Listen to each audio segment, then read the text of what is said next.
మీరు లోహాలు, లోహాలు కాని వాటి గురించి తెలుసుకున్నారు.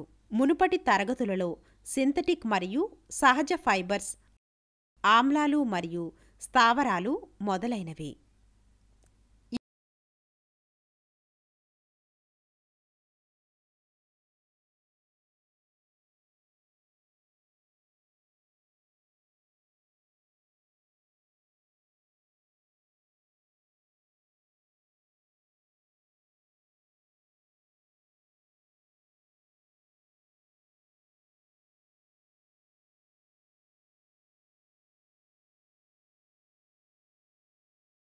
ఇవన్నీ పదార్థానికి ఉదాహరణలు. రకరకాల ఆకారాలు, పరిమాణాలు మరియు ఆకృతిలో ఉన్న మన చుట్టూ ఉన్న వస్తువులన్నీ కూడా పదార్థానికి ఉదాహరణలు. మనం త్రాగే నీరు, మన ఆహారం, బట్టలు మరియు మన దైనందిన జీవితంలో ఉపయోగించే వివిధ వస్తువులు, మనం పీల్చే గాలి మరియు శరీరం మొదలైనవి కూడా పదార్థానికి ఉదాహరణలు. అభ్యాస ఫలితాలు. ఈ సెషన్ ముగింపులో మీరు దీని గురించి అర్థం చేసుకోగలరు. పరిచయం. పదార్థం యొక్క భౌతిక స్వభావం, వ్యాప్తి,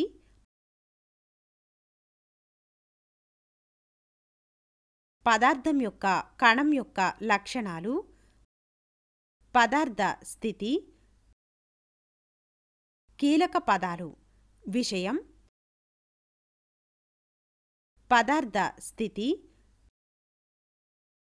ఘన, ద్రవం, గ్యాస్, వ్యాప్తి, ఆకర్షణ బలాలు. సెషన్ను ప్రారంభించే ముందు ఈ కాన్సెప్ట్ మ్యాప్ని చూద్దాం.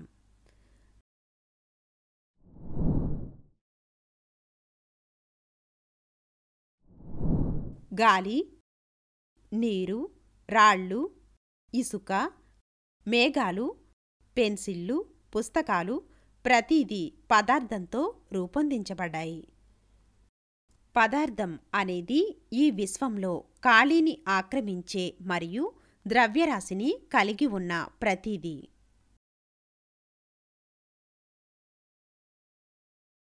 ప్రారంభ భారతీయ తత్వవేత్తల ప్రకారం ప్రతి జీవి మరియు నిర్జీవ వస్తువు పంచతత్వం అని పిలువబడే 5 ప్రాథమిక అంశాలతో రూపొందించబడింది.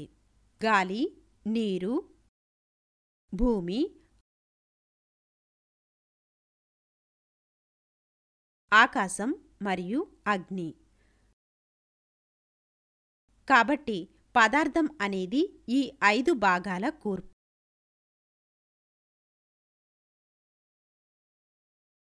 పదార్థం ప్రకృతిలో నలుసుగా ఉంటుంది. పైన ఉన్న క్యూబ్ యొక్క మైక్రోస్కోపిక్ ఇమేజ్లో మనం చూడగలిగే విధంగా పదార్థం కణాలను కలిగి ఉంటుందని దీని అర్థం. ఉదాహరణకు, మనం నీటిలో ఒక చుక్క ఎరుపు రంగును వేస్తే నీటి రంగు ఎరుపుగా మారుతుంది. ఎరుపు రంగు కణాలు నీటి కణాలతో కలపడం వల్ల ఇది పదార్థం యొక్క కణాల పరిమాణం చాలా చిన్నది. వాటిని మరింత కణాలుగా కూడా విభజించవచ్చు. ఉదాహరణకు, దిగువ చిత్రంలో చూపిన విధంగా రంగురంగుల ద్రావణాన్ని పలుచన చేసినప్పుడు మనం ఇప్పటికీ రంగును చూడవచ్చు. దీని అర్థం రంగులో మిలియన్ల కొద్దీ కణాలు ఉన్నాయి. ఇవి కేవలం పలుచనపై తమను తాము విభజించుకుంటాయి. పదార్థం యొక్క కణాలు 3 లక్షణాలను కలిగి ఉంటాయి. పదార్థం యొక్క కణాలు వాటి మధ్య ఖాళీలను కలిగి ఉంటాయి. పదార్థం యొక్క కణాలు అన్ని సమయాలలో కదులుతూ ఉంటాయి.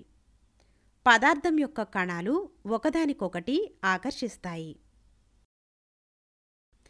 నీటిలో ఉన్న ఉప్పు కరిగిపోవటానికి కారణమేమిటని మీరు ఎప్పుడైనా ఆలోచించారా? ఉప్పు నీటిలో కరిగిపోతుంది. ఎందుకంటే దాని కణాలు వాటి మధ్య ఖాళీలను కలిగి ఉంటాయి. నీటి కణాల మధ్య ఖాళీల మధ్య ఉప్పు కణాలు చేరి మిశ్రమం ఏర్పడుతుంది.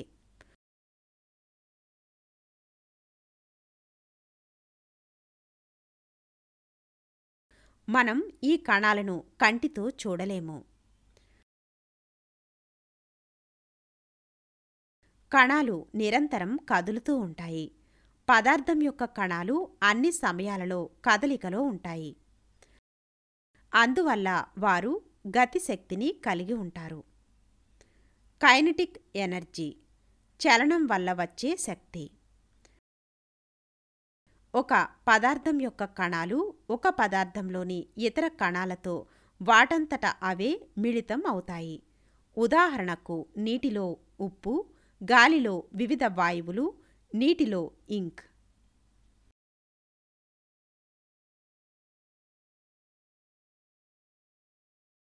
వ్యాప్తి రెండు వేర్వేరు రకాల కణాలను కలపడం ప్రక్రియను డిఫ్యూజన్ అంటారు.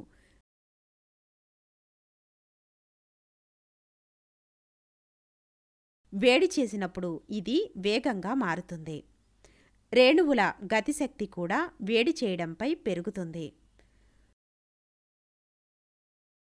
పదార్థం యొక్క కణాలు ఒకదానితో ఒకటి ఆకర్షిస్తాయి. పదార్థం యొక్క కణాలు వాటి మధ్య ఆకర్షణ శక్తి కారణంగా ఎల్లప్పుడూ కలిసి ఉంటాయి. క్రింది చిత్రంలో చూపిన విధంగా కణాల మధ్య ఈ శక్తి మొత్తం వివిధ రకాల పదార్థంలో మారుతూ ఉంటుంది. ఘన పదార్థాలు అత్యధిక ఆకర్షణ శక్తిని కలిగి ఉంటాయి. అందుకే ఘనమైన వస్తువులోంచి చేతులు కదపలేము. కణాలు చాలా గట్టిగా కట్టబడి ఉంటాయి.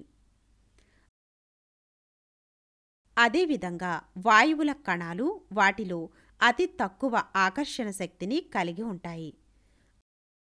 మనం మన చేతులను గాలిలో సులభంగా కదిలించగలం కాదా? ఎందుకంటే గాలిలోని కణాలు వదులుగా బంధించబడి ఉంటాయి.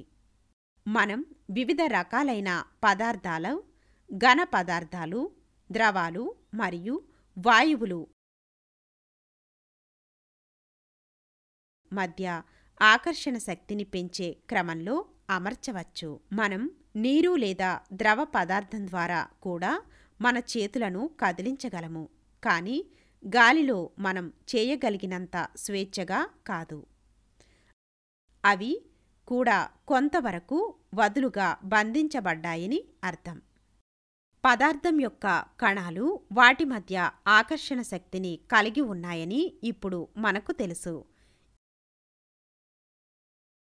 ఈ ప్రమాణం ఆధారంగా పదార్థం 3 వేర్వేరు స్థితులలో ఉందని మనం చెప్పగలం: ఘనస్థితి, ద్రవస్థితి మరియు వాయుస్థితి. ఘన పదార్థాలు ఈ 3 లక్షణాలను కలిగి ఉన్న వస్తువులు.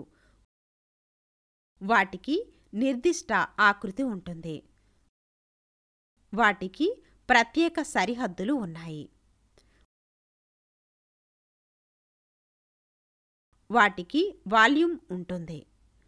ఘన పదార్థాలలోని కణాల మధ్య గతిశక్తి తక్కువగా ఉంటుంది. అవి సాధారణంగా క్రమంలో అమర్చబడి ఉంటాయి. అందువలన అవి స్థిరమైన ఆకృతిని కలిగి ఉంటాయి. అవి కుదించబడవు. ఘన పదార్థాల కణాలలో ఆకర్షణ శక్తి గరిష్టంగా ఉంటుంది. కణాల మధ్య అంత ఖాళీ లేదు. అందువల్ల వాటిని కుదించలేము.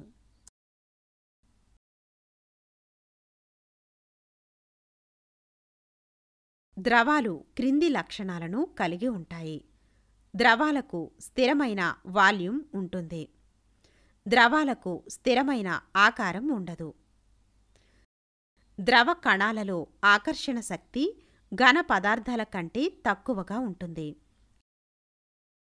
అందువల్ల ద్రవ కణాల మధ్య ఖాళీ ఉంటుంది మరియు అవి సులభంగా ప్రవహించగలవు.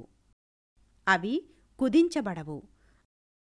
అందుకే వీటిని ద్రవ పదార్థాలు అని కూడా అంటారు. ద్రవ పదార్థాల కణాలు ఒకదానితో ఒకటి అమర్చబడి స్థిరంగా ఉండవు.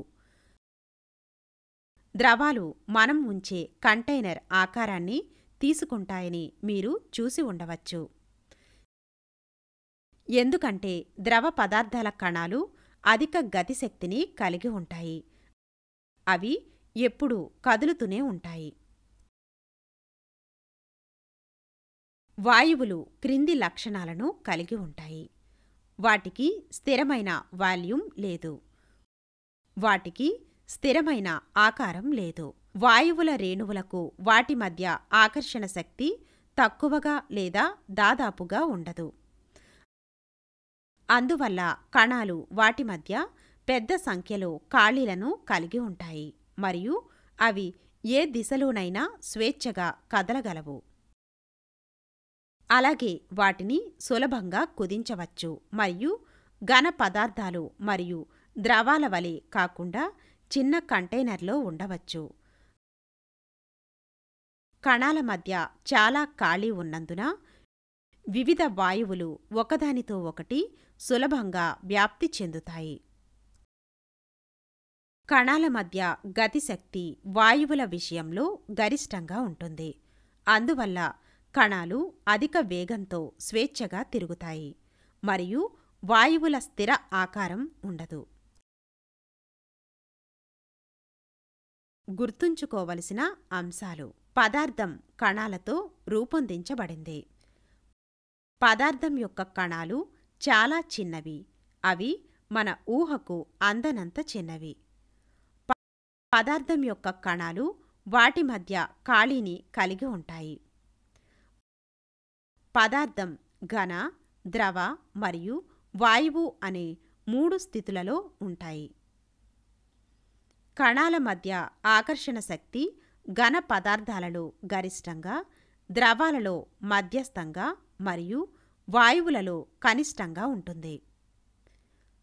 కణాలు ఘన పదార్థాల విషయంలో క్రమబద్ధంగా అమర్చబడి ఉంటాయి.